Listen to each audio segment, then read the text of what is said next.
Le Seigneur soit avec vous. Évangile de Jésus-Christ selon saint Marc. Gloire à toi, Seigneur. En ce temps-là, les scribes qui étaient descendus de Jérusalem disaient : Ce Jésus est possédé par Béelzéboul. C'est par le chef des démons qu'il expulse les démons. Les appelant près de lui, Jésus leur dit en parabole : Comment Satan peut-il expulser Satan ? Si un royaume est divisé contre lui-même, ce royaume ne peut pas tenir. Si les gens d'une même maison se divisent entre eux, ces gens ne pourront pas tenir.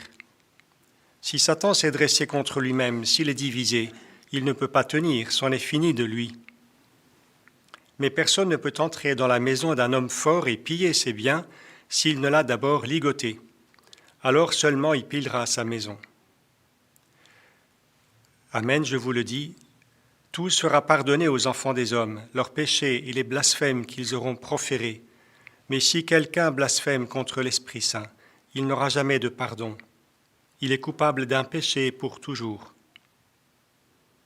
Jésus parla ainsi parce qu'ils avaient dit : Il est possédé par un esprit impur.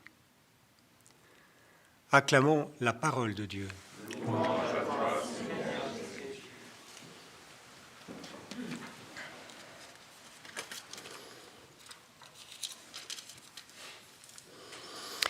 Il me semble qu'il y a pas mal de choses dans cet évangile qui nous parlent de la division et de l'unanimité. Les scribes qui sont descendus de Jérusalem sont unanimes pour accuser Jésus d'être uni aux démons lorsqu'il expulse les démons. Unanimité contre cette union qu'ils dénoncent. En réalité, ils sont certainement incrédules et sans doute aussi jaloux de voir la réussite de Jésus qui expulse les démons, alors que sans doute ils y arrivent beaucoup moins. Petit clin d'œil pour le The Chosen, le passage que certains d'entre vous ont déjà vu lorsque Nicodème essaye, dans cette fiction qui est intéressante, de chasser les démons de Marie-Madeleine. Donc ils soupçonnent Jésus d'avoir fait un deal avec Satan, et Jésus leur explique combien c'est contradictoire, c'est insensé, le diviseur n'est pas divisé. Celui qui sème la division lui-même tient ses troupes unies, même si c'est par la peur. Mais on pourrait se poser la question justement sur cette unanimité des scribes, si jamais l'un d'entre eux se posait la question, et si c'était vrai, si Jésus expulsait vraiment les démons par la force de Dieu. S'il se posait la question, il craindrait de quitter le groupe et de s'exclure lui-même. C'est une unanimité qui exclut celui qui ne la suit pas. Et cela, ça nous enseigne beaucoup, puisque nous savons bien.